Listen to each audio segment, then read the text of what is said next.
Bonjour chers téléspectateurs, c'est l'heure de Vox Hebdo sur Vox TV et sur nos pages Facebook, YouTube et TikTok. Au cœur des débats de cette émission, le sommet avorté entre la RDC et le Rwanda sur la guerre qui sévit à l'est de la RDC. L'appel du secrétaire général du PCT aux parlementaires de la majorité présidentielle de soutenir l'exécutif. Et le dernier sommet extraordinaire des chefs d'État et de gouvernement de la CEMAC. Sont avec moi sur ce plateau Jean-Claude Imbou, directeur de publication de Présence économique, Albert Nyanzukuta, directeur de publication de la Semaine africaine, et Alphonse Ndongo, journaliste indépendant spécialisé des questions économiques. Bonjour messieurs. Bonjour. Bienvenue sur ce plateau de Vox TV et ce plateau aussi de Vox Hebdo. Le 15 décembre devrait se tenir le sommet entre le président de la République démocratique du Congo et celui du Rwanda sous l'égide du président angolais. La question à l'ordre du jour, c'est le retour de la paix à l'est du pays. Mais grande surprise, Kagame n'a pas fait le déplacement. La réunion entre le Rwanda et la République démocratique du Congo n'aura finalement pas lieu. La présidence angolaise a annoncé son annulation. Elle avait pour objectif, je vous le disais, de tenter de parvenir à un accord pour mettre fin au conflit dans la province du Nord Kivu. Les raisons de cette impasse avec Aurélie Bazara-Kibongula depuis Kinshasa. Le président congolais Félix Tshisekedi est arrivé à la mi-journée à Luanda. Son homologue rwandais Paul Kagame, lui, n'est pas venu. Alors pour les autorités congolaises, cette absence, je cite, n'est pas une surprise car des tensions sont apparues la veille de cette rencontre. Les ministres des Affaires étrangères congolais et rwandais se sont retrouvés pour discuter des détails d'un accord de paix. Mais il y a eu un point de blocage. Kigali exige un dialogue direct entre les autorités congolaises et les rebelles du M23, c'est une ligne rouge pour Kinshasa. Le Rwanda a mis comme condition préalable à toute signature et à tout sommet qu'il y ait d'abord un échange direct et un dialogue direct entre la RDC et le M23. La République démocratique du Congo a rejeté cela, tout d'abord parce que c'était une tactique qui a été sortie en dernière minute et nous l'avons vu pour ce qu'elle était, une tactique pour bloquer le processus, et aussi parce que nous avons toujours défendu notre position. Nous n'allons pas discuter directement avec un groupe terroriste. Pourtant, le 25 novembre, il y a eu un espoir avec la signature d'un plan harmonisé qui prévoit d'une part la neutralisation des FDLR, un groupe armé dont certains membres à l'origine ont participé au génocide de 1994 et qui maintenant appuie l'armée congolaise, et d'autre part le retrait des troupes rwandaises du sol congolais. Alors ce rendez-vous manqué plonge donc les discussions de Luanda dans l'impasse alors que sur le terrain, les affrontements se poursuivent dans le Nord Kivu malgré la signature d'un cessez-le-feu. Le gouvernement rwandais, de son côté, parle lui d'un simple report de la rencontre. Il dénonce un manque de volonté de la part de la République démocratique du Congo. Selon Kigali, ce sommet était d'ailleurs voué à l'échec dès le départ. La correspondance sur place est signée Clément Diroma. Le président rwandais Paul Kagame ne s'est finalement pas rendu en Angola pour rencontrer son homologue congolais Félix Tshisekedi ce dimanche. La signature d'un accord de paix par les deux chefs d'État était bien pourtant prévue depuis plusieurs mois, mais selon le ministre rwandais des Affaires étrangères, Olivier Nduhungirehe, le sommet n'aurait pas abouti à un accord, et ce pour plusieurs raisons. Tout d'abord, les pourparlers directs avec les rebelles du M23, pourtant exigés par Kigali, ont été écartés par Kinshasa lors d'une réunion ministérielle ce samedi à Luanda. Le ministre a dénoncé l'intransigeance congolaise sur cette question auprès de nos collègues de RFI, affirmant que le sommet n'avait plus de raison d'être. Olivier Nduhungirehe dénonce aussi des menaces régulières du président congolais qui encouragent un changement de régime au Rwanda, selon lui.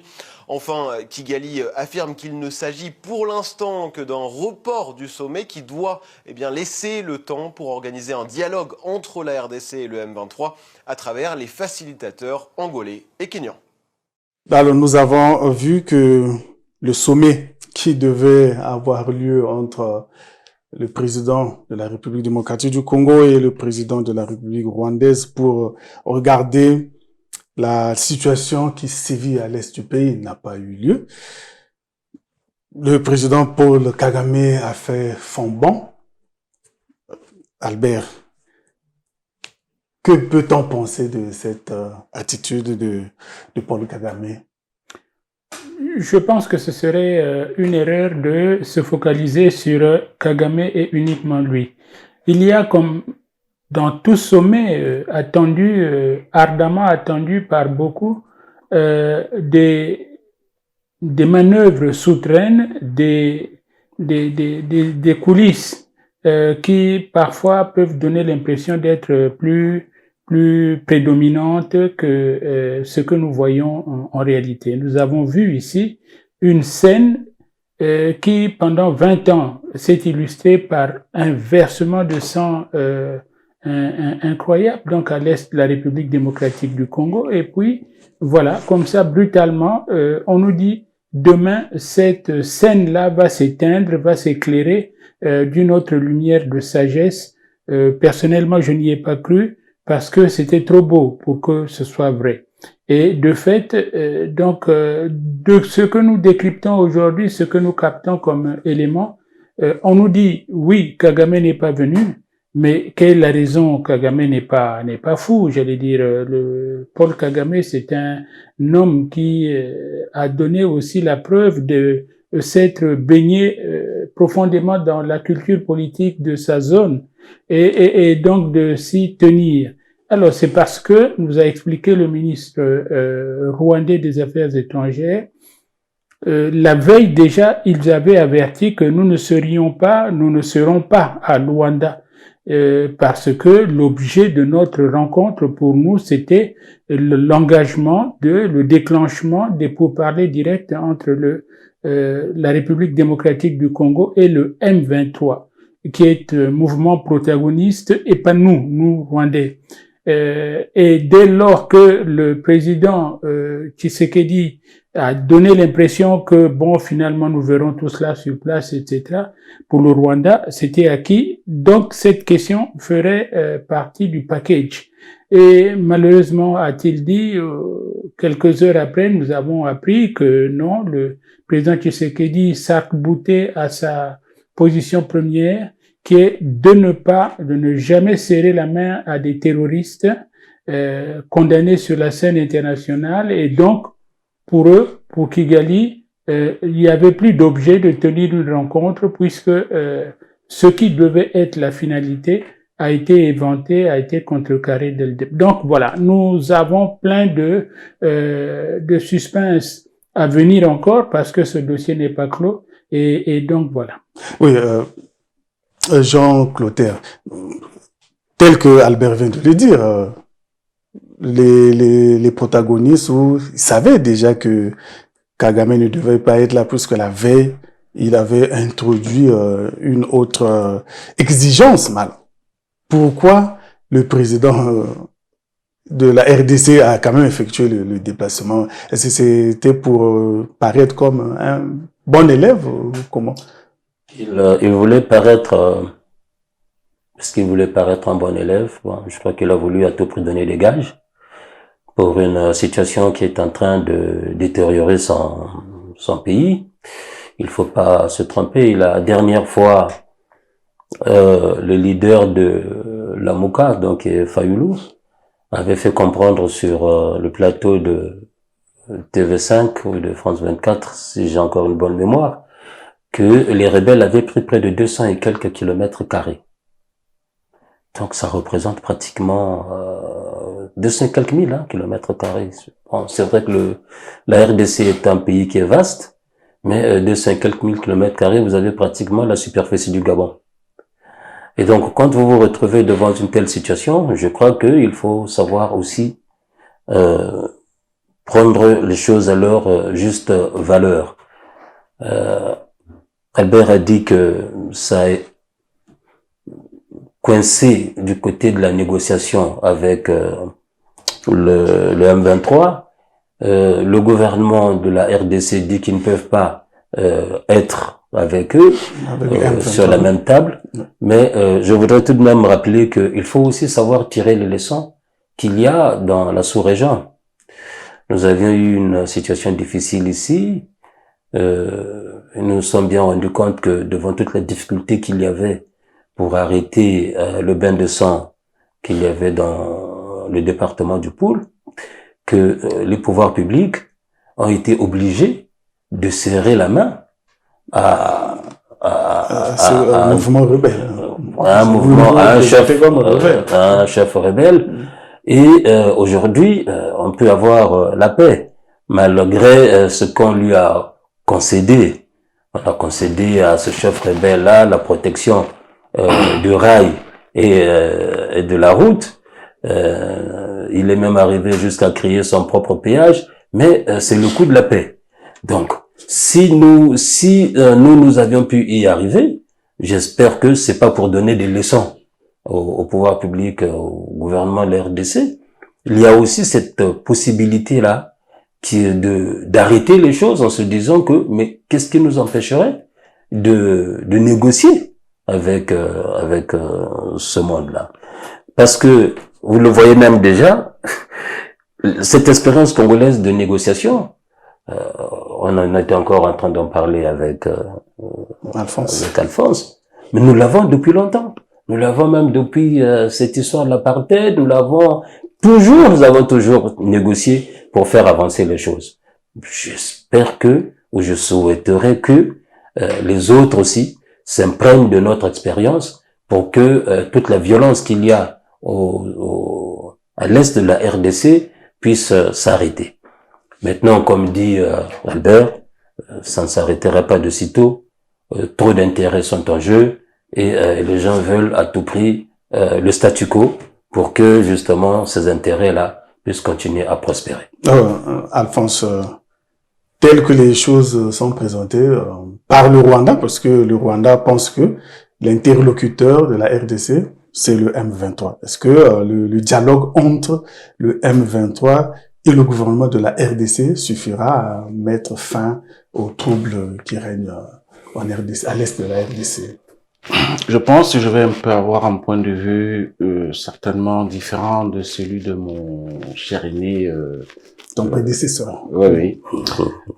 À regarder de près, c'est vrai que comparaison n'est pas raison, mais si vous tenez, si on doit comparer ce qui s'est passé chez nous à ce qui se passe en RDC, c'est deux choses différentes.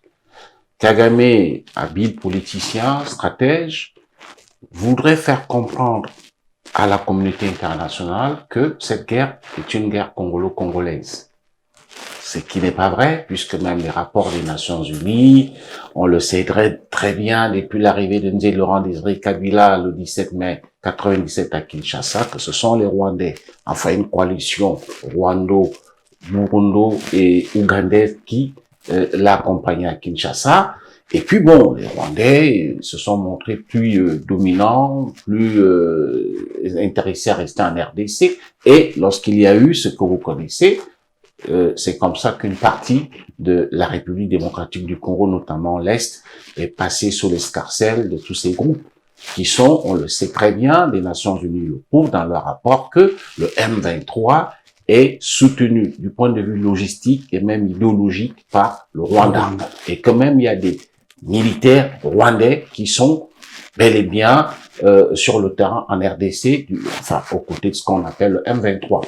Et je peux bien comprendre qu'il y a des intérêts, il faut le reconnaître, des intérêts colossaux en ce qui concerne le pillage des richesses de la RDC. Ça, c'est connu, je vais pas aller faire l'histoire, mais au moins, je pense que la RDC, notamment le président Félix Tshisekedi, a raison de dire, mais écoute, dans cette guerre, nous n'avons pas affaire au M23 ou à des Congolais, nous avons affaire à des Rwandais qui se sont installés avec tout ce qu'ils ont comme puissance de feu dans notre pays, dans le but de piller des richesses, qui sont revendus, on le sait, aux grands groupes occidentaux, qui supportent évidemment ce qui se passe à l'est de la RDC, parce que c'est étonnant, un pays comme le Rwanda, excusez-moi, je sais qu'ils produisent beaucoup de café, ils sont un pays à vocation agricole, mais on vous dit que le Rwanda aujourd'hui est un grand pays minier. Bon, je ne suis pas extraordinaire, je ne suis pas expert dans le domaine des mines, mais des grands journaux comme The Economist ont fait des reportages, et même BBC, pour démontrer que ces mines proviennent de l'Est de la RDC. Et donc aujourd'hui, le problème est celui-là. Je me dis, le Rwanda joue un petit jeu. Vous arrivez sur la table des négociations, ils disent non, c'est pas nous, c'est le M23, discuter avec eux. Le M23 va dire non, va poser des conditions, va dire des choses que le Rwanda lui fait dire. Alors, on dit en français, il vaut mieux traiter avec celui qui est vraiment la principale personne, c'est-à-dire il vaut mieux avoir à Dieu casser ça. Donc moi je pense que dans le contexte qui est celui de la RDC, il faut que ce soit le Rwanda qui soit en face de la RDC. En ce qui concerne notre pays, oui, Clotaire, tu fais bien de le dire, on a souvent su régler nos conflits, mais dans le cas d'espèce, il s'agit vraiment, quand il s'agit de chez nous, ce sont des conflits congolo-congolais. Mais en ce qui concerne le conflit de la RDC, je suis désolé, vous le savez très bien, qu'il s'agit d'une agression d'un État par un autre et qui utilise, n'est-ce pas, quelques supplices, quelques gens, voilà, qui ont des traits certainement, pourquoi pas, rwandophones, pour dire, écoutez, ce sont des Congolais qui sont en train de combattre les autres Congolais parce qu'ils se sentent à l'étroit dans leur propre pays. Mais on sait très bien que l'objectif, c'est piller les richesses de la RDC. Ok, l'objectif, c'est piller les richesses de la RDC pour mettre fin à ce conflit. Le dialogue est nécessaire, mais entre les vrais protagonistes. Nous allons donc passer à notre deuxième sujet sur l'appel des députés de la majorité présidentielle ou parlementaire à soutenir l'exécutif, c'est-à-dire le gouvernement. L'appel a été lancé par le secrétaire général du Parti congolais du travail, Pierre Moussa. Ces échanges entre la direction politique de la majorité présidentielle, les parlementaires et responsables des partis de cette famille politique ont été un moment important pour la vigueur de leurs actions face aux défis de l'heure. Une majorité présidentielle qui, depuis ses brillantes victoires de 2021, impose son leadership. Après la victoire éclatante de notre candidat, le président de la majorité présidentielle, son Excellence M. Denis Sassou Nguesso, à l'élection présidentielle de 2021, les brillants résultats obtenus aux élections législatives et locales de 2022, aux sénatoriales de 2023, ont permis à notre coalition politique de s'imposer dans les deux hémicycles pour continuer ainsi à incarner le leadership national dans la gestion de l'espérance du peuple. Le président par intérim de la majorité présidentielle, Pierre Moussa, a salué le travail que réalisent les parlementaires malgré quelques difficultés. Je tiens à saluer le travail remarquable que vous accomplissez au quotidien, malgré les difficultés réelles auxquelles vous êtes confrontés dans l'exercice de vos mandats. Vos débats, vos propositions et votre engagement dans les hémicycles renforce la qualité de notre démocratie et donne corps aux réformes essentielles que porte le président de la République et le gouvernement. En tant que parlementaire de la majorité présidentielle, vous avez à être toujours porteur des espoirs des populations. Pour toute action, le gouvernement a besoin du soutien de sa majorité parlementaire. La nécessité de créer des passerelles d'échange et de discussion pour fluidifier la relation entre les parlementaires et le gouvernement, donc l'exécutif que nous soutenons. Avant ces échanges, la majorité présidentielle a observé 1 minute de silence en mémoire d'Albert Mongondo, député de l'UPADES décédé le jeudi 12 décembre 2024 en Belgique. Pierre Moussa fait comme des reproches à sa majorité. Les parlementaires devraient soutenir les actions de leur exécutif. Clotaire, que penses-tu de cet appel du secrétaire général du PCT à l'endroit des parlementaires de son groupe? Mais c'est une activité normale pour un parti. d'abord, et d'interpeller les parlementaires dans l'exécution de leurs tâches de parlementaires. Nous avons dans ce pays un universitaire qui est Silvestre Osiala et qui avait écrit un livre qui lui a causé quelques désagréments en expliquant que le parti au pouvoir devait suivre l'action des parlementaires pour une meilleure gestion du pays.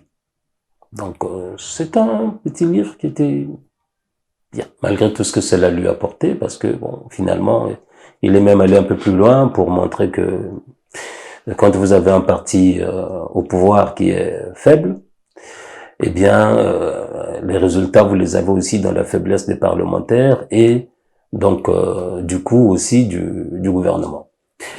Mais nous nous retrouvons dans une situation où aujourd'hui, la situation politique, qui est due un peu aussi, pas un peu, qui est due aussi aux échecs économiques que nous sommes en train d'avoir, permet à certains de douter.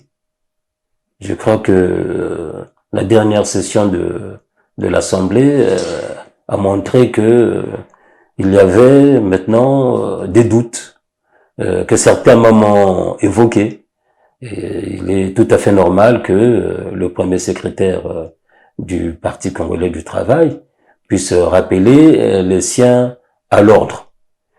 Mais quand nous voyons tout ce qui est en train de se faire dans la gestion de ce pays, je crois que le doute qui s'est installé entre les gouvernants et les parlementaires, non, pas encore les parlementaires, mais les populations.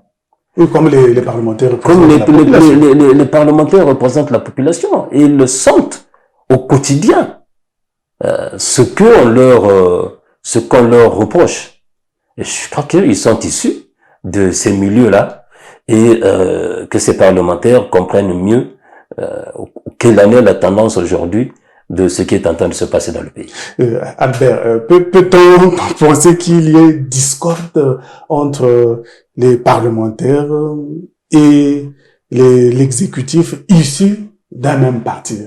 Finalement, les deux comme si ils ne parlent plus le même langage. Oui, non, mais ça s'est déjà vu. Il y a des exemples, ce sont les gens dans le monde où le vivier de départ d'une formation politique dominante se désolidarise finalement de ceux qui sont au pouvoir. Ça ne serait pas étonnant. Ça serait étonnant ici, chez nous, au Congo, parce que je crois que ça n'est pas encore tout à fait arrivé. En tout cas, pas en période de stabilité, de paix et de clarté de l'appartenance des uns et des autres, même si les lignes, les contours qui dessinent les différentes formations, les différentes appartenances politiques sont en train de se diluer au fur et à mesure que nous approchons de l'élection présidentielle de 2026. Ça ne serait pas étonnant, mais qu'à cela ne tienne, le problème c'est effectivement une formation politique de direction se reconnaît aussi aux résultats qu'elle engrange sur le terrain.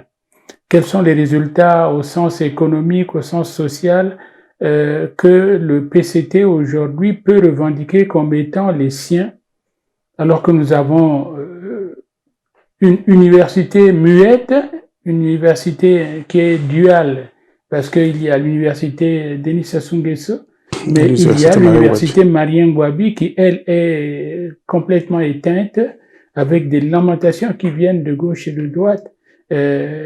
Donc ça, le PCT ne peut pas revendiquer ça comme étant son bilan. Or, il devrait. Il y a des grèves ici et là. Il y a des mouvements d'humeur de travailleurs ici et là qui sont le fait d'une mégestion de la situation que nous avons connue il y a quelques années, qui était glorieuse ou qui était revendiquée comme telle. Donc, ça ne serait pas étonnant qu'il y ait au sein de la classe politique, le Congolais politique, j'entends, est un sous-marin bien habile.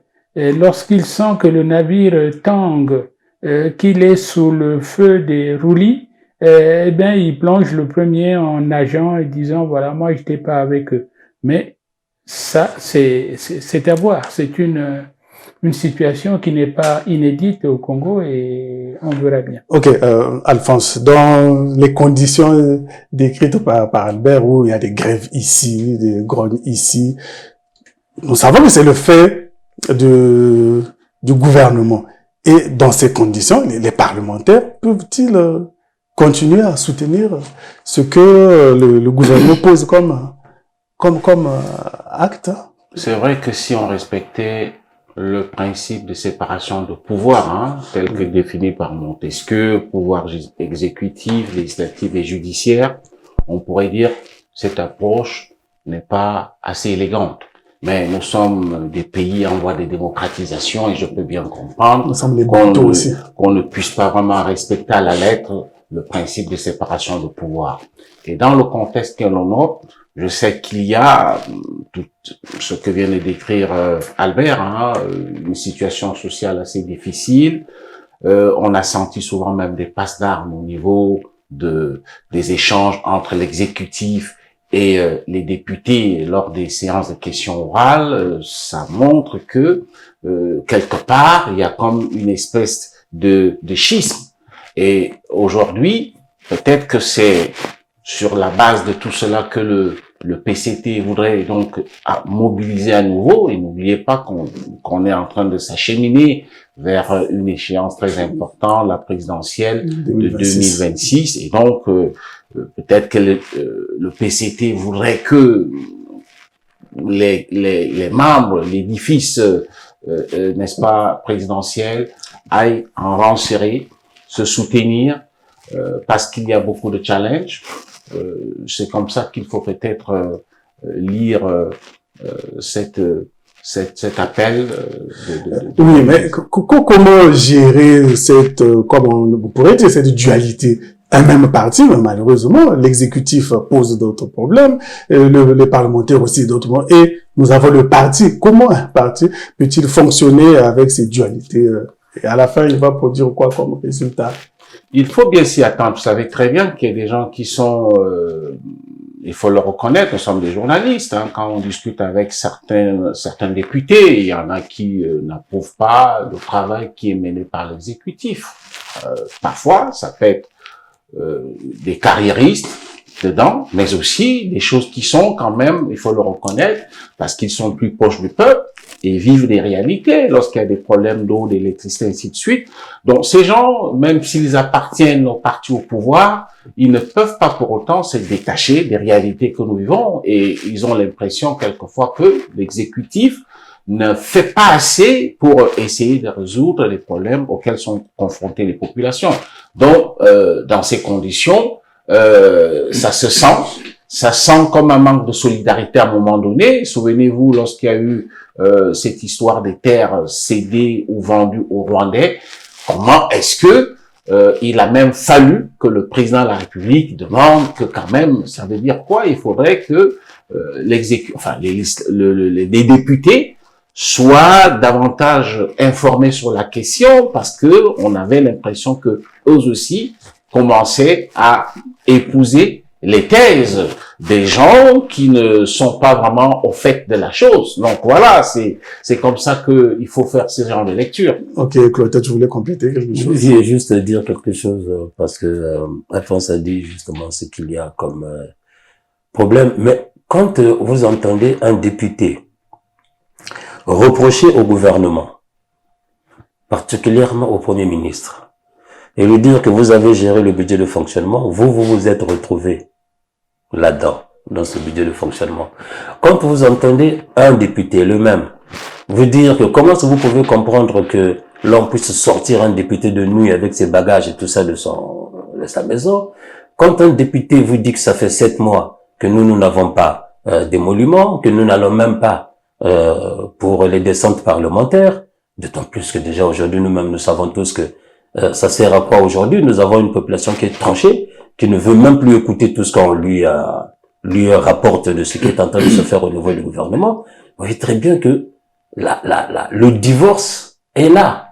Même si l'on nous disait que oui, bon, il faudrait que vous puissiez soutenir après notre brillante victoire, etc., etc., ce peuple-là, malheureusement, est fatigué par l'ensemble des promesses qu'elle a reçues. Ok. Albert, vous voulez ajouter quelques mots? C'est ça, oui, quelques mots. N'oublions pas non plus que la politique est essentiellement un jeu de pouvoir. C'est-à-dire qu'il y a toujours une opposition interne, subtile, même au sein des majorités. C'est-à-dire que tout n'est pas monolithique. Et donc, je vous le dis, l'échéance est 2026. Les députés qui sont actuellement installés à l'Assemblée savent que l'horloge ne joue pas forcément en leur faveur s'ils restent silencieux. Et donc, il ne s'agit pas simplement d'aller dire « oui, merci camarades, ça a été bien », etc. Non.